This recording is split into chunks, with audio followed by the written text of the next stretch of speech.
Réagir, Anthony, voilà. Clément, Sandra, Sadia, il y a du monde. Bonjour à tous et à toutes.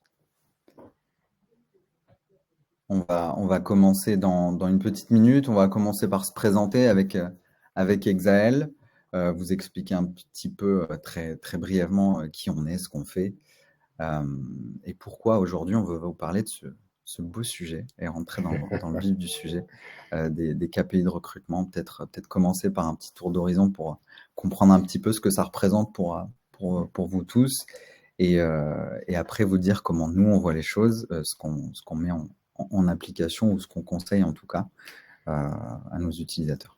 C'est intéressant, je ne sais pas si c'est lié, mais moi je considère que c'est un sujet ardu, hein, les KPI de recrutement, qu'on n'applique pas forcément tous les jours, mais c'est le sujet sur lequel on a toujours le plus de monde, le plus d'audience. Donc c'est un sujet qui intéresse vraiment un peu tout le monde et on va essayer de le défricher du coup pendant ces 45 minutes. On est à 91, est-ce qu'on attend 92? Est-ce qu'on attend d'être à 100? On se dit qu'on Moi j'aime passe bien la les barre des chiffres 100? ronds. Ouais. J'aime bien les chiffres ronds. On se dit qu'on passe 100 et à 100, on va commencer gentiment. Bonjour Sabrina, Pauline, Marie, Cédric, Carole. Bon, ça y est, on va peut-être...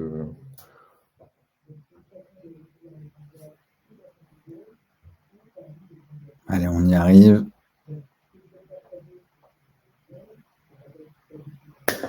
Bonjour Audrey, Sébastien, Amandine, Bernadette, Jérôme, 99.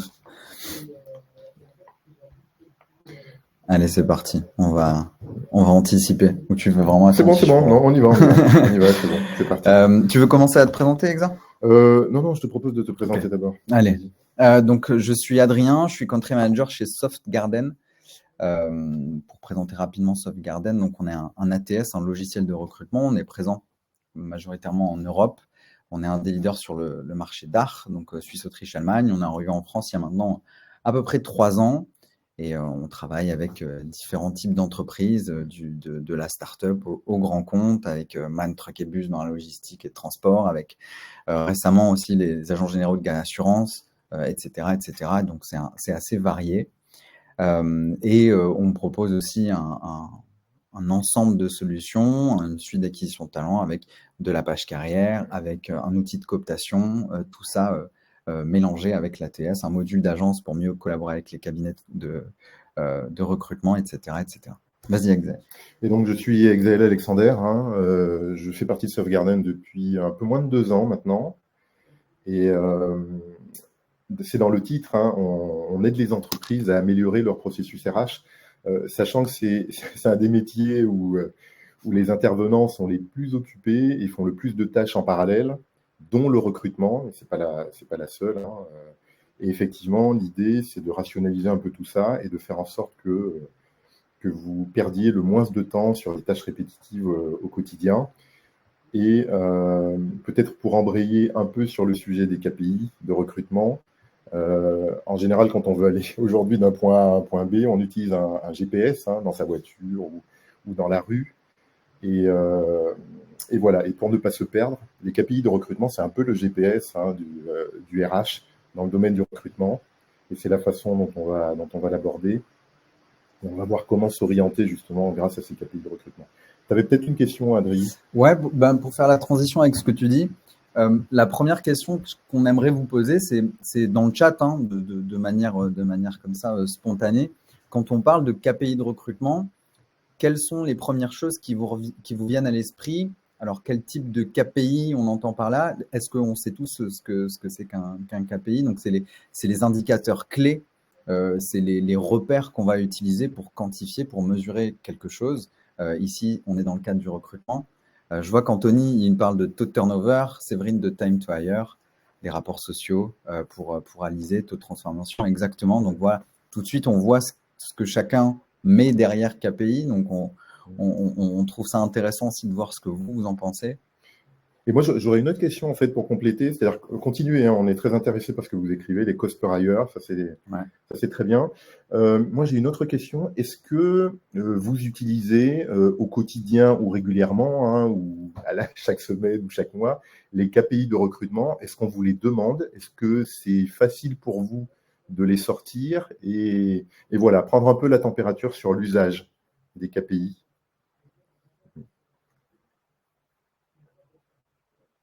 Est-ce que c'est quelque chose, voilà, demandé mensuellement? Donc effectivement, souvent c'est quelque chose qu'on demande régulièrement. On a, moi j'ai cette image, hein, parce qu'on nous le sort souvent, mais du directeur qui débarque dans le bureau de la responsable ou de la responsable RH et qui lui dit, ben moi j'aimerais les KPI de recrutement pour aujourd'hui, maintenant, parce que j'ai un meeting avec le board et voilà, je veux faire un compte rendu sur ce qui se passe, comment s'est déroulé le recrutement sur le mois, sur les 6 mois, le trimestre, sur l'année. Et c'est quelque chose avec lequel, souvent, quand on a affaire face à ça, c'est assez consommateur en temps et ça peut être assez stressant en fait de les sortir assez rapidement.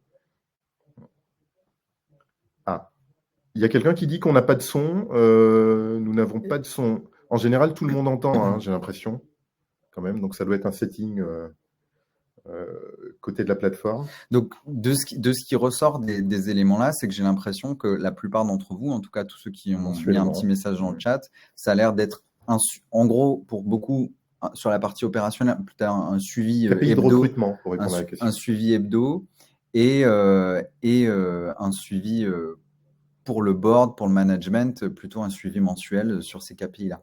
Mais ce qui est intéressant, c'est que vous êtes beaucoup à avoir dit qu'effectivement, que ce soit le COMEX, Codir, qu'ils ont un visu mensuel, ce qui n'était pas forcément le cas avant. On ne mettait pas forcément le nez, ou en tout cas pas de la même manière. Et ce que disait Exaël, c'est un exemple que nous, on rencontre régulièrement, où on a des professionnels RH qui nous disent, ben moi, maintenant, je ne sais pas trop par où commencer parce que mon COMEX, mon CODIR, me demande régulièrement d'avoir accès à des informations très précises, que ce soit du ROI, retour sur investissement, etc., sur les canaux que je vais utiliser, sur les différents crédits que j'ai utilisés, que ce soit sur le taux de transfo que je vais avoir quand je vais faire venir des gens en entretien, etc., etc. Et ça, c'est des choses qui peuvent être plus ou moins récentes pour ces équipes-là. Et après, c'est de se dire par où je commence pour pouvoir sortir, extirper ces infos pour qu'elles soient fiables. J'ai vu aussi difficile d'avoir de la donnée fiable. Les KPI ne sont pas toujours intelligents, dit Christelle. Alors après, c'est vrai que la data, je peux lui faire dire ce que je veux, etc. Mais c'est quand même bien, ça peut servir quand même de boussole et de thermomètre. Ça permet vraiment de prendre la température, de savoir où on en est et de se baser sur de la data concrète. Et peut-être pour compléter, alors juste ce que tu dis, moi j'ai vu donc mensuel, trimestriel et j'ai même vu hebdomadaire. Donc ça veut dire que c'est une donnée qui peut être consommée et utilisée assez régulièrement. J'ai envie de dire, par exemple, une des choses qui me vient à l'esprit, c'est RH, ça vient avec investissement pour moi. C'est-à-dire qu'on investit, par exemple, dans un compte LinkedIn, recruteur. On investit dans un job board sur lequel on met des sous. Et en général, quand on met des sous quelque part, la direction, elle nous demande qu'est-ce qu'on en a tiré vraiment? Est-ce que c'est efficace quand je publie sur tel ou tel site d'emploi ou que je prends tel ou tel abonnement LinkedIn, etc. Donc ça, souvent, on vous demande des comptes sur des aspects un peu financiers aussi, des aspects de productivité. Et c'est important de pouvoir répondre et de pouvoir réorienter ces ressources en fonction de l'efficacité des moyens qu'on met en œuvre. Et je vois qu'il y a 2-3 personnes qui ont mentionné aussi la notion de BI, donc un outil de business intelligence, c'est-à-dire où je peux faire mes dashboards, mes tableaux de bord. On va arrêter avec les anglicismes si on peut. De faire mes tableaux de bord vraiment personnalisés par rapport à la data que mon board veut voir, dont moi j'ai besoin au niveau opérationnel. Et c'est vrai que c'est ça qui est intéressant aujourd'hui, c'est d'avoir des outils ATS ou Suite RH, etc., qui soient capables de me permettre de personnaliser, de créer mes propres rapports, de sortir exactement uniquement la data dont j'ai besoin. Et ça, il y a différents biais. Soit c'est en interne au sein de l'outil qui peut le permettre, soit de se connecter, par exemple, ce que suggère, ce que dit Jérôme, soit de se connecter aussi à un BI externe. Donc, si j'utilise par exemple l'outil du type Power BI, les meilleurs outils aujourd'hui me permettent aussi de me connecter directement là-dessus et créer mes propres dashboards Et sur donc, ces outils. et donc, on a 2 points globalement, hein. C'est-à-dire qu'on a un point, c'est les KPI, c'est utile, c'est des choses qui servent à prendre des décisions, mais la difficulté derrière, c'est d'y avoir accès et surtout d'y avoir accès facilement. C'est-à-dire que si ça devient une charge lourde de le faire, ça perd de son intérêt et ça perd de sa réactivité parce qu'il faut pouvoir réagir parfois assez rapidement. Donc, on va aborder en effet ces sujets-là, des outils et des KPI eux-mêmes. Et du coup, on va entrer dans le vif du sujet pour revenir sur la première question. Donc, quel type de KPI on peut définir? Il peut y en avoir un certain nombre. Mais dans les KPI essentiels, les chiffres essentiels qu'il va nous falloir dans le recrutement pour vraiment monitorer notre activité de près, on va les parcourir, on va en parcourir certains d'entre eux sur ces essentiels en tout cas. Le premier qui fait peut-être le plus sens, qui est peut-être le plus évident et utilisé de manière quasi systématique par les entreprises avec lesquelles on discute, ça va être la partie temporalité. Ça va être cette partie de chronologie où je vais pouvoir utiliser les délais de recrutement, donc savoir identifier combien de temps va s'écouler entre la réception d'une candidature et l'embauche d'un candidat ou le rejet d'un candidat. Donc, toute cette temporalité-là, combien de temps je mets à recruter? Parce que s'il y a une question de coût, il y a une question de dépense aussi qui est affectée là-dessus. Donc, ça me permet aussi d'identifier clairement des points de friction sur cette ligne-là, tout au fil du parcours du candidat, que je puisse avoir le délai de recrutement dans son entièreté, mais aussi pouvoir découper les différentes étapes du process de recrutement. Et ça a 2 impacts. En fait, le délai de recrutement, ça a vraiment 2 impacts. C'est un monde compétitif, hein, le monde du recrutement. C'est-à-dire qu'on n'est pas seul, en fait, et les candidats, quand ils postulent à plusieurs endroits. Donc, en général, celui qui va répondre le plus rapidement a quand même plus de chances de remporter la mise, si je peux m'exprimer ainsi. Et après, le deuxième impact, tu as parlé de productivité, Adrien, c'est le fait que quand on raccourcit les délais de recrutement, si je prends l'exemple d'un commercial, par exemple, ou d'un responsable produit, quand on l'embauche, le responsable produit, si on l'embauche beaucoup plus vite, il va pouvoir se mettre au boulot beaucoup plus tôt et sortir un produit beaucoup plus vite. Donc, il a un impact sur la productivité de l'entreprise et sur la sortie des produits. Le commercial, lui, c'est à peu près évident, mais il a un impact rapide sur la vente. Donc, on le met en place et hop, il commence à vendre et il produit, il rapporte des bénéfices, enfin des revenus pour l'entreprise. Donc ça, c'est important de bien monitorer ce délai de recrutement. C'est vraiment un impact très, très rapide. Après, il y a un impact d'image aussi sur l'entreprise. Je ne sais pas si on parlera peut-être de marque employeur. Je ne sais pas si c'est un gros mot. Mais voilà. Ouais, c'est vrai. Et après, ce qui est bien, c'est qu'avec ce délai de recrutement-là, tu peux vraiment l'utiliser comme ton phare. Et ça peut être aussi un objectif assez concret à atteindre et de se dire, cet aspect de réactivité, il est hyper important dans le monde du travail aujourd'hui pour être le plus compétitif possible, peu importe les profils, mais surtout sur les secteurs en tension ou compliqués à aller chercher. Et du coup, en fait, d'avoir typiquement un chiffre repère, c'est beaucoup plus efficace parce que je vais me dire, OK, aujourd'hui, je dis une bêtise, je mets 90 jours à recruter sur ce poste d'ingé qui est compliqué à aller chercher. Je me donne pour objectif sur le trimestre prochain de basculer sous les 60 jours, sur le trimestre d'après de me stabiliser autour des 40 jours. Alors, les délais de recrutement, enfin, je te coupe, excuse-moi, c'est intéressant parce que ça dépend évidemment de la typologie d'entreprise. Dans le secteur public, moi, j'ai couramment entendu parfois 60 jours, 3 mois, jusqu'à 3 mois pour recruter, même plus. Donc après, on peut quand même jouer sur ces délais. Si en moyenne en France, je crois que c'est à peu près 40 jours en fait, le délai de recrutement. Alors, en moyenne, après, il faut distinguer cadre, non cadre. Un cadre, en général, ça prend plus 3 mois, etc. Mais voilà.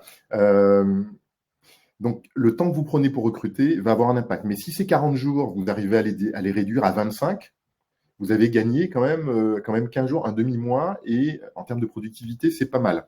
Et après, ça vous permet de recruter plus, comme je disais. Il y a des entreprises qui doivent réagir très, très rapidement. Moi, j'ai vu des délais tomber jusqu'à 15 jours, 10 jours parfois.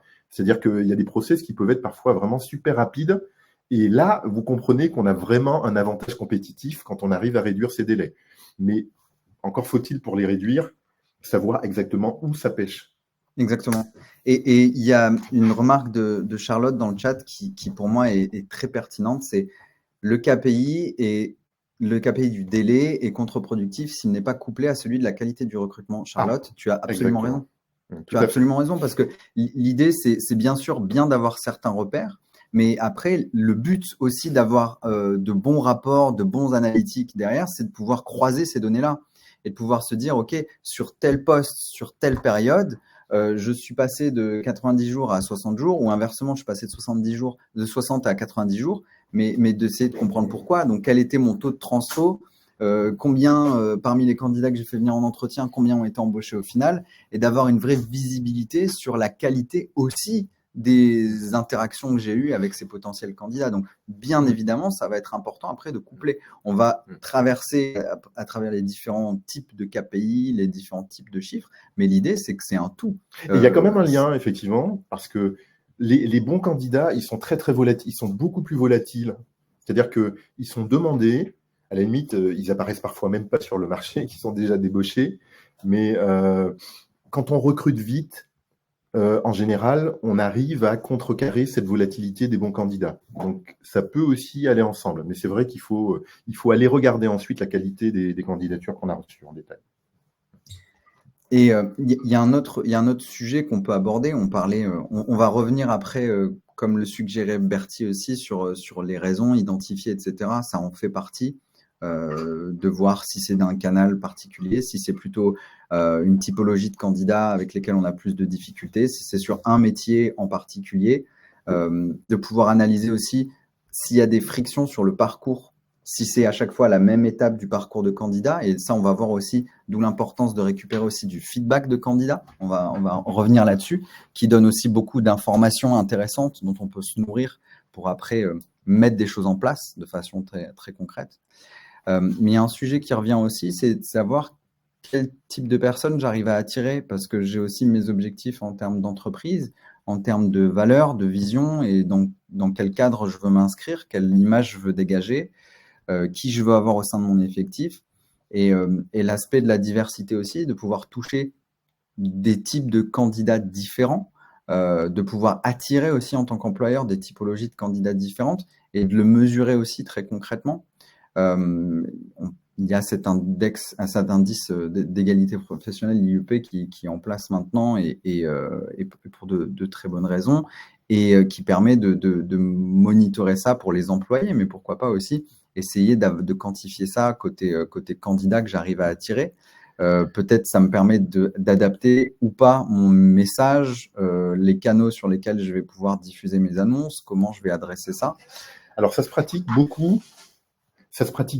Dans les. Alors, si certains d'entre vous ont dû passer dans des très grandes entreprises, on a des rapports réguliers, en général chaque année ou tous les 6 mois, de l'équilibre homme-femme, en fait, la parité homme-femme, et en allant un peu plus loin aussi, de la parité de salariale, en fait, parce que ça permet de déduire pas mal de choses. Et on demande au RH de suivre et de rééquilibrer au fur et à mesure du temps ces données. Donc, c'est effectivement important de les avoir. Et il n'est pas dit que, alors j'ai parlé des grandes entreprises, mais normalement les outils que vous avez, parce qu'on parlait d'outils tout à l'heure, doivent aussi vous permettre, que vous soyez une grande ou une petite entreprise, dans la mesure où vous utilisez un ATS, un outil qui vous permet de remonter ces datas facilement, vous devez normalement pouvoir avoir accès à ces informations, notamment au niveau du recrutement pour l'ATS. Pareil aussi pour le degré de seniorité, ou en tout cas pour l'âge de mes candidats.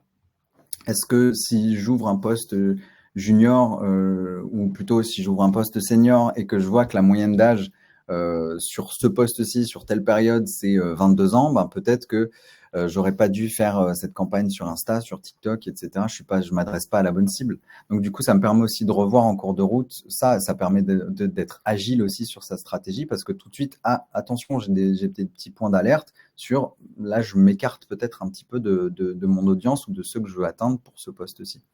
Ça peut donner certains indicateurs aussi dans ce sens-là. Alors, Ouais, là, on revient sur du coup ce que disait tout à l'heure Charlotte, c'est d'analyser aussi la qualité et de voir euh, qui j'ai réussi à attirer dans mon pipe de recrutement aussi. Donc, je peux analyser le délai, combien de temps je vais mettre, combien de temps je mets pour chaque grosse étape de mon process de recrutement, combien de temps je mets à shortlister mon candidat côté RH, côté recruteur, côté talent acquisition, combien de temps le manager met à recevoir son candidat et à le faire passer en entretien, lui faire passer des tests éventuellement, etc., etc. Ça, c'est bien.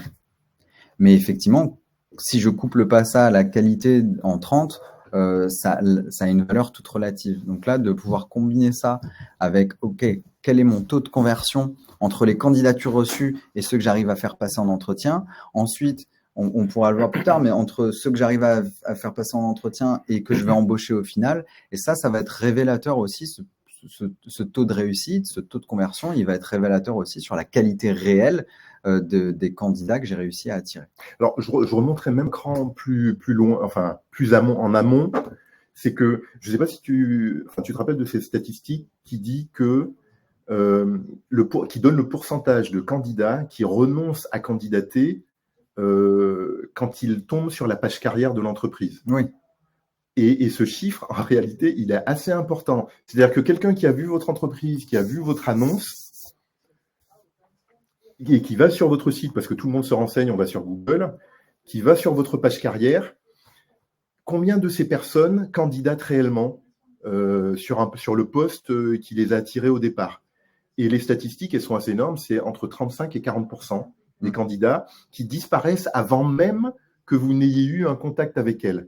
Donc, en général, et en général, les bons candidats, enfin, je parlais de la volatilité, ces chiffres, en fait, si vous les avez, vous voyez les visiteurs de votre page carrière versus ceux qui candidatent vraiment, vous arrivez à sortir ces ratios-là qui vous permettent de dire bah, peut-être que ma page n'est pas assez attractive, ou alors peut-être qu'elle est attractive, mais que je ne donne pas suffisamment les informations qui correspondent à tel ou tel public. Donc, c'est intéressant aussi d'avoir ces KPI de recrutement, même avant même que le candidat n'ait postulé sur la page. Oui, absolument. Et après, sur l'étape juste après, c'est important aussi, quand on parlait, je ne sais plus qui l'avait dit très justement dans le chat tout à l'heure, c'est aussi de pouvoir, tu as des, euh, tu as des KPI qui vont être plutôt opérationnels, RH, pour le suivi, pour des choses comme ça, et des KPI plutôt dit business que tu vas présenter plutôt à ton codir, des choses un peu plus high level, un peu plus stratégiques. Mais un élément aussi qui marche bien en termes pour analyser aussi ton ROI, c'est d'avoir une vraie analyse approfondie de tes canaux d'entrée aussi, par exemple, d'avoir un tableau de bord dédié qui te permette de dire, voilà, sur tel poste, j'ai reçu tant de candidatures au total et il y a telle proportion qui me vient de LinkedIn, telle proportion de Indeed, telle proportion c'est mon propre site carrière entreprise, telle proportion c'est la cooptation, etc., etc. L'autre proportion c'est les cabinets de recrutement et que je le vois clairement et que je puisse analyser parmi les canaux gratuits, les canaux payants et que je puisse avoir une visibilité claire de mes performances, de qui sont mes partenaires les plus performants et pour pouvoir après, quand je dois prendre une décision quand je fais les budgets, par exemple, pour l'année d'après, que je puisse très clairement faire ma décision et dire, bah voilà, par rapport à la performance sur l'année sur N-1, je peux dire, ben, il faut qu'on aille sur telle plateforme, telle plateforme, telle plateforme, par rapport à tel profil, tel profil, tel profil. Mais un cas concret, typiquement, moi je me rappelle de ce client qui disait, bah, moi je mets des billes sur Hello Work, je mets des billes aussi côté Indeed, j'en mets côté LinkedIn, et je me rends compte finalement que donc il arrivait à faire cette analyse avec les outils Sauvegarden, mais avec l'ATS, hein, en général vous devez quand même pouvoir réussir à le faire, de savoir que bah, par exemple tel canal lui rapportait moins de candidats, mais au final il en embauchait plus de ce canal-là. Donc en fait la pertinence de ce canal-là qui attirait au départ moins de candidats, mais qui lui rapportait quand même des embauchés au final. Donc voilà, la qualité on arrive quand même comme ça à voir plus précisément et plus finement la qualité de chaque canal. Et après, bah, il a pu réorienter ses ressources vers ce canal et mettre un peu plus de billes là-dessus plutôt que sur les autres. Et dans le prolongement de ça, et pour rebondir sur ce que dit Anthony, quand Anthony, tu dis beaucoup passent par des cabines de recrutement pour éviter les mauvais écueils quand il n'y a pas de travail de marque employeur ou de travail sur la RSE, entre autres. Je pense que c'est un point important. sur cette partie externalisée du recrutement, qui est une bonne proportion aussi sur les recrutements effectués en France, en Europe en général, c'est important aussi de pouvoir, pour l'entreprise qui va externaliser une partie ou l'entièreté de son recrutement, avoir une visibilité aussi là-dessus. C'est pas parce que je vais externaliser que je vais être totalement aveugle sur la partie performance. Au contraire. C'est peut-être une question pour ceux qui utilisent les cabinets de recrutement d'entre vous. Est-ce que vous avez une visibilité sur les stats au final de ces cabinets? J'imagine qu'on vous les demande parce que en général, un cabinet de recrutement, ça a un certain coût. Donc voilà, ça nous intéresse de savoir ça. Est-ce que vous arrivez à monitorer ça? Et est-ce que vous aimeriez les monitorer mieux? Est-ce que vous avez des outils pour le faire? Est-ce que votre ATS vous permet justement de considérer les cabinets de recrutement comme un canal d'entrée à part entière et vous permettre de sortir ces statistiques hebdomadaires, mensuelles qu'on vous demande au niveau du board? Ouais, n'hésitez pas à nous dire dans le chat si vous avez de quoi mesurer ça. Quels outils vous permettent de mesurer ça? Par exemple, chez nous, on a enfin, tu peux en parler mieux que moi, Adrien, mais on a ce module qu'on appelle module agence, hein, et qui permet justement de pister et qui permet au cabinet de recrutement de pousser des profils directement à travers la plateforme. Donc là, pour le coup, on a un accès direct à la data.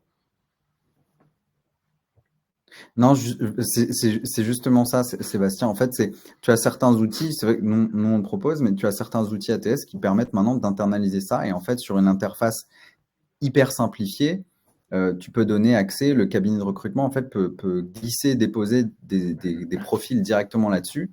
Ils ont accès, en fait, ils ont un petit tableau de bord avec tous les postes que toi tu lui as, enfin toutes les missions que tu lui as confiées, les postes que tu lui as confiés. Et il peut te dropper direct des candidats là-dessus. Et toi, tu les reçois dans ton ATS, donc il n'y a pas de double saisie à faire. Ça nécessite pas ça. Et surtout, ça vient alimenter. Ouais, n'hésite pas à leur demander. Tu en as plusieurs qui te proposent, c'est pas tous. Mais vois ce qui peut être fait, Sébastien, par rapport à ça. Parce que ça te permet aussi, si c'est internalisé et que c'est fluidifié, tu vas court-circuiter un peu ce double partage et surtout cette perte d'infos que tu peux avoir. Tu peux monitorer de façon beaucoup plus fluide et directe et claire les performances de tes partenaires avec lesquels tu bosses et qui te coûtent un certain… On dit cabinet de recrutement, mais ça vaut aussi pour les cabinets d'intérim. Hein. Absolument. Tous les externes qui m'aident pour recruter suivant les profils. Et ce qui est bien, c'est que nous, par exemple, tu peux, dans ton tableau de bord, après filtrer sur une période donnée, sur un poste donné, etc., etc. Et tu peux vraiment pouvoir voir qui te ramène combien de candidats. Tu peux voir sur un poste donné combien tu as reçu de candidatures au total des cabinets, quel cabinet t'a envoyé le plus, et après faire le comparatif, combien j'en ai invité en entretien, combien j'en ai embauché au final, etc., etc. Et tu peux voir rapidement en fait ton ROI qui va se dégager, et surtout après ça te permet de trancher, ça te permet après d'aller voir et arbitrer avec ton CODIR, ton COMEX, quand tu vas devoir redemander du budget ou réallouer le budget sur l'année d'après, et tu peux mieux anticiper ce qui va se passer, et c'est vrai que c'est souvent un peu une boîte noire quand tu vas t'embarquer là-dessus. Donc, alors, il y a Mawa qui nous parle de process, hein, de chasse, etc. Alors, c'est vrai qu'il y a deux typologies parmi vous. Hein. Je sais qu'il y en a qui utilisent beaucoup le sourcing. Donc, c'est important aussi de savoir, quand on a sourcé un CV, par exemple sur LinkedIn, qu'on identifie correctement ce canal-là dans son outil. Après, de façon globale, quand on regarde les canaux, c'est important de les analyser. Parfois, il y en a où on reçoit beaucoup de candidatures et puis ça convertit au final peu. Donc, c'est contre-productif parce que ça vous demande beaucoup de travail pour faire le tri de tous ces candidats et derrière pour un résultat qui peut être assez famélique. Alors qu'à l'inverse, on peut avoir peu de candidats finalement dans notre canal, mais de qualité, et puis ça débouche sur des choses, sur des performances intéressantes pour vous. Absolument. Et d'où l'intérêt de regarder aussi les taux de rejet que tu mentionnais tout à l'heure. C'est ça. Une autre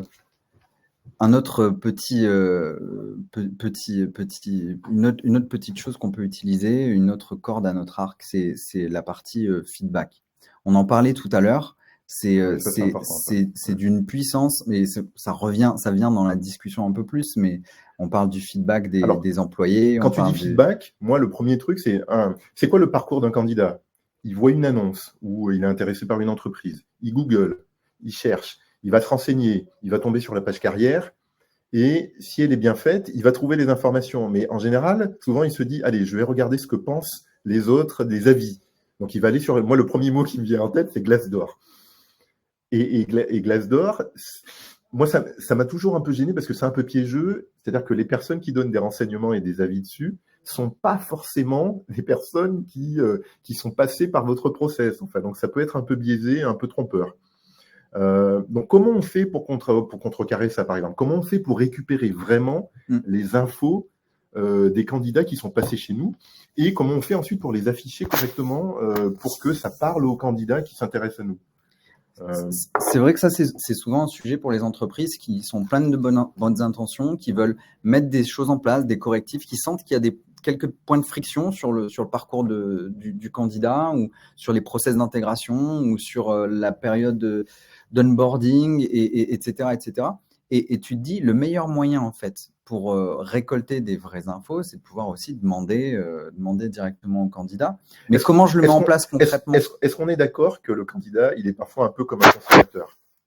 Il va regarder et il va faire son shopping, en fait, hein, parmi les entreprises. Et aujourd'hui, il y a beaucoup de plateformes numériques qui existent. Je pense notamment à Amazon ou Airbnb. Hein. On a passé la période des vacances, mais je sais pas, toi, qu'est-ce que tu fais quand tu cherches une annonce, tu regardes les photos, ok, tu dis c'est joli et tout, mais à la fin, tu finis par regarder quoi? Non, tu regardes toujours les avis. Les avis? Tu regardes toujours les avis, Prendre ta décision. les commentaires. Et en fait, c'est devenu systématique, mais on sent que très souvent, c'est compliqué de le mettre en place. Magali, c'est chouette, c'est une super initiative de mettre en place cette enquête de satisfaction après les entretiens pour recueillir les avis.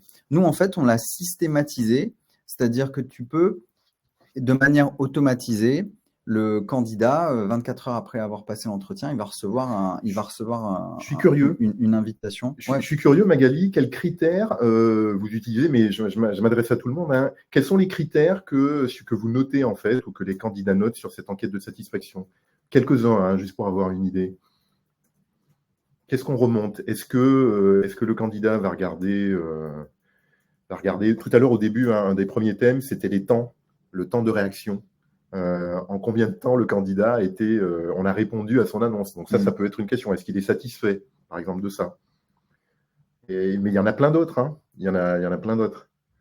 Je suis curieux de savoir. Ah, la ponctualité, ben voilà. La qualité de l'accueil. Pertinence des missions. Merci Magali. La pertinence des missions proposées. Donc là, on parle d'information aussi, hein, je pense. Hein. Information. Ben, un candidat, à la fin d'entretien, il aime peut-être savoir ce qui va l'attendre. Ouais. Après aussi, on peut se demander aussi qu'est-ce que ça vient faire là, la voix du candidat, ce feedback, de quoi il nous parle et tout, et en quoi c'est un KPI. En fait, c'est un KPI parce que c'est à la fois un KPI interne et externe. C'est un KPI dont je peux me servir d'une manière opérationnelle, RH, pour améliorer mes process en continu, me nourrir de ce feedback-là direct et me dire, OK, là, il y a eu tel point de friction, là, je peux mettre telle chose en place, telle chose en place. Je peux aussi communiquer là-dessus, à la fois en interne et en externe. Montrer mes compétences en termes de recrutement d'entreprise et m'en servir comme vitrine et me dire, OK, voilà, afficher clairement, renforcer la crédibilité de mon entreprise, de mon image de marque et dire, voilà ce qu'ils pensent de nous, bam, bam, bam. Et vu que c'est automatisé, c'est un système qui va s'auto-alimenter. Nous, par exemple, dans notre système de feedback, on va bien sûr filtrer intelligemment. C'est un système qui va s'auto-modérer, c'est-à-dire que seulement les meilleurs retours vont être affichés clairement. Mais en interne, côté opérationnel RH, j'ai quand même la visibilité sur l'entièreté des retours. Donc, je peux m'en nourrir pour des actions correctrices et les mettre en place. À propos d'actions correctrices, c'est vraiment des deux côtés. Tu me parlais de ce cas que tu avais vécu où on avait mis en place ce système chez un client et il se rendait compte que il avait une bonne note, hein, globalement, c'est ça, mais qu'à chaque fois, il avait détecté qu'il y avait une étape grâce à ce feedback où il était moins bien noté des candidats, en fait. Exactement. En fait, c'est une entreprise avec laquelle on travaille depuis quelques années. Ils font à peu près 800 recrutements par an. Il y a pas mal de turnover sur des profils très variés et beaucoup de profils tech, beaucoup de profils junior tech. Et on s'est aperçu, donc ils avaient 4,4, 4,5 étoiles Sur 5, ouais. sur 5, donc une très bonne note. Au-delà de 4,1, 4,2, ça devient vraiment intéressant. On peut capitaliser dessus. Et il s'était rendu compte avec ce feedback-là que les seuls points noirs, points de friction, on va dire, c'était toujours sur la même étape, sur le même type de poste, au sein du même département, avec le même N+1. Et en fait, ils avaient ce N+1, souvent les gens se plaignaient, les candidats se plaignaient d'avoir une réponse assez tardive. Ils mettaient 10, 15 jours des fois à répondre sur des profils tech, après les avoir reçus en entretien. Hyper compliqué. Et du coup, ça a permis ce feedback-là, encore plus rapidement que de croiser la data brute de délai, etc., et ben, de façon beaucoup plus claire et verbale, on a pu mettre le doigt sur le fait que il y a ce N+1 qui met plus de temps. Ils ont pu adresser ça. Et après, Alors, ils action corrective. ils l'ont pas jeté par-dessus bord, hein, mais du coup, ils ont pu adresser ça avec lui, travailler là-dessus, essayer de savoir pourquoi, comprendre, et s'améliorer, mettre en place une action correctrice tout de suite. Et souvent, les RH vous travaillez beaucoup avec les managers qui font des demandes d'ouverture de poste. Et après, c'est pas très compliqué, en fait, une fois qu'on a identifié l'étape, c'est de mettre en place un peu de formation, un peu de training pour demander, par exemple, au manager de bien spécifier, par exemple, quelles sont les étapes qui vont suivre après l'entretien en question, quelles sont les caractéristiques du poste un peu plus en détail, etc., etc. Donc, c'est un peu de formation parfois, mais il faut savoir où mettre l'effort et où la placer. Et donc, Mawa, Charlotte, on peut mettre ça en place juste après l'entretien, donc en fin d'entretien, comme vous le faites déjà. Mais on peut aussi mettre en place ça, par exemple, après la validation de la période d'essai et de la phase d'intégration et après tout le processus de recrutement et d'onboarding. Là, poser aussi des questions aux salariés fraîchement embauchés. Donc, sur ces 2 étapes charnières, on peut aussi se nourrir du feedback. Et bien sûr, le mettre après, c'est connecté avec l'ATS, connecté avec le site carrière, s'en servir aussi comme vitrine, ça permet aussi d'être mieux référencé parce que on va en gros donner de l'info, c'est de la data récoltée par un utilisateur pour un autre utilisateur. Donc pour les moteurs de recherche aussi, ça a beaucoup plus de valeur qu'on va leur apporter. Donc, ça coche quand même pas mal de cases, ce feedback. C'est pour ça qu'on voulait quand même le forcer son entrée dans les KPI à part entière de recrutement. Je pense que c'est important. Donc, pour résumer, la ponctualité, la transparence, l'éthique, la bonne ambiance, les informations utiles sur la suite du process, etc. Tout ça, c'est des choses que vous pouvez monitorer. Alors, on a parlé des enquêtes de satisfaction, ça c'est vraiment très bien. Et s'il y a un moyen d'automatiser tout ça, c'est encore mieux. Ça vous permet de vous décharger de ça et de juste avoir à analyser les données après. Donc, on a traversé différents horizons. Donc, la partie temporalité, la partie aussi quel public j'arrive profiler son candidat, quel public j'arrive à attirer, à faire venir, et d'être sûr aussi que je sois en phase avec mes valeurs, avec mon approche d'entreprise. Quelle est la qualité? Donc après, il s'agit, j'ai la quantité, j'ai le profil, mais quelle est la qualité aussi derrière? Donc combien de vrais bons candidats tels que je le recherchais, j'arrive à faire venir après au sein de mon entreprise ou au sein des différentes étapes? Et après, de me nourrir aussi de ce feedback en continu et de la satisfaction ou des retours d'expérience de ces candidats qui sont passés par mes process de recrutement et de me permettre de mettre des choses en application très concrètes. Et après, c'est beaucoup plus facile quand vous avez effectivement, moi je suis un convaincu des chiffres, hein, mais quand vous avez les chiffres, vous allez parler à votre board de façon un peu plus rationnelle et ça sera plus difficile après de dire je peux pas te donner des moyens parce que je comprends pas effectivement où passe la ressource. Donc c'est vraiment très très important de parler le même langage que le board là-dessus. Et on l'a un peu parcouru sur ces différents sujets, mais c'est vrai que nous, on accompagne au quotidien les entreprises pour essayer de les aider autant que faire se peut à cocher ces cases-là, à donner aussi nos bonnes pratiques, nos retours d'expérience pour les aider à optimiser aussi, mettre en place ça, que ce soit des KPI plus orientés board, des KPI plus opérationnels, mais de pouvoir s'en servir concrètement. Et en gros, c'est vrai que le coup de boost, il se fait que c'est tout en un, en fait. Il n'y a que des vases communicants et on propose ça autour de l'ATS qui est notre solution cœur. Après, je vais pouvoir avoir, bien sûr, j'ai la possibilité de pouvoir multidiffuser, de pouvoir optimiser mon site carrière, l'optimiser pour la conversion. On parlait des feedbacks aussi qui me permettent de mieux convertir, mais mettre de la vidéo, etc., du contenu adapté, de pouvoir me nourrir aussi en interne de ce feedback. Et je peux avoir aussi le feedback de mes collaborateurs, comme je disais, fraîchement embauchés. D'avoir un programme de cooptation aussi qui va converger avec ça et de le connecter aussi à mon module agence pour ceux qui externalisent une partie, voire tout le recrutement aussi, et que j'ai toutes ces mêmes infos au sein d'un même espace de reporting avec des tableaux de bord qui soient dédiés à chacun de ces sujets-là, que je peux croiser aussi, que je peux connecter à un outil BI, par exemple, un outil de business intelligence externe, etc., etc. Et quand on c'est vrai qu'on n'a pas trop insisté, mais par exemple la cooptation, ben, on sait que c'est un canal hyper efficace qui convertit très très bien. Et d'avoir des chiffres, hein, si vous voulez mettre un peu plus de l'accent sur la cooptation, ça vous permet de batailler pied à pied pour avoir des ressources, pour mettre en place, alors ça peut être des chèques cadeaux, ça peut être vraiment une prime en numéraire, etc. Mais sachant que c'est un gain de coût. Et au final, on finit toujours en gain de temps pour vous sur votre process et en gain de temps de recrutement pour améliorer la productivité. Il nous reste juste 2-3 minutes. Je ne sais pas s'il y a quelques questions qui restent avant qu'on termine, parce que je sais qu'on est short et que ça va s'enchaîner, surtout pour ceux qui vont aller sur d'autres échanges, d'autres sujets après. Si vous avez des questions, n'hésitez pas. Je vois que Guillaume, il parle de rapport d'étonnement au bout d'un mois. Effectivement. Alors ça c'est intéressant. Au bout d'un mois, parfois il y a des moments stratégiques où poser les bonnes questions au candidat. Lui poser la question juste après qu'on lui ait fait un refus, c'est sûr que vous n'allez pas forcément avoir un bon retour. Mais si vous le faites juste après l'entretien, ben là vous allez avoir un retour un peu plus neutre et plus posé sur son feedback, sur le feedback du candidat.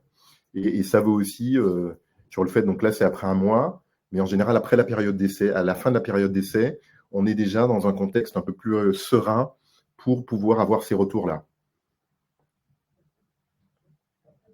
Et il y a Nadia qui nous dit qu'on n'a pas parlé de l'enquête de satisfaction Hiring Manager dans le suivi des KPI. Mais en fait, oui, normalement, Nadia, vous avez raison. Et quand on arrive à décortiquer le process, parce que le workflow, c'est candidat nouveau, candidat présélectionné, donc en général, ça s'est fait par les RH. Premier entretien par les RH, deuxième entretien. Donc, si on envoie le questionnaire de satisfaction juste après le deuxième entretien, qui est en général avec le hiring manager, on a un feedback sur cette étape précisément, en fait. Donc, on arrive à remonter aussi ces informations. Et après, quand on peut aussi découper, c'est-à-dire qu'on sait exactement combien de temps on prit chaque étape. Donc, on arrive à avoir une granulosité et une finesse d'analyse encore plus proche, encore plus fine, encore plus forte. Voilà. Ok, je ne sais pas s'il y a d'autres questions, mais c'était très sympa d'avoir cet échange avec vous. L'idée, c'est il faut utiliser les KPI et ne vous laissez pas décourager par le fait que parfois c'est difficile. Challengez votre fournisseur pour qu'il vous fournisse les données, et s'il ne peut pas vous les fournir immédiatement, qu'il travaille à le faire et à le rendre beaucoup plus facile pour que vous puissiez juste parfois appuyer sur un bouton et récupérer les informations. Normalement, ça donne. Et après, votre boulot, ça va être juste d'analyser et de prendre les bonnes décisions. Donc effectivement, si à chaque fois, tous les mois, vous devez prendre plusieurs heures à sortir de la data, ça, c'est pas normal. Donc, ne vous découragez pas et allez-y, challengez vos fournisseurs techno pour qu'ils puissent sortir les informations. Merci Sylvie, merci à tous. Je ne sais pas si Charlotte est en train d'écrire une question, Mawa. Merci. Merci beaucoup, c'était un plaisir. Et à très bientôt. Et merci à Parlons RH de nous avoir intégrés dans ce cycle de discussion et dans ces 24 heures. Et bon courage pour ceux qui font le marathon, qui s'enchaînent les 9. Il y a des choses intéressantes à apprendre. Après, c'est Mathilde et qui Parlons RH qui savent mieux, mais je crois qu'il y aura des des replays. Enfin, ça pourrait être consulté sur le site. Et après, nous, on va relever les KPI de performance des présentateurs aussi pour voir si on a été bon, hein. Pour améliorer tout ça, s'il y a besoin. Merci Clémence, Deria, Vincent et tout le monde. Passez une bonne journée tout le monde.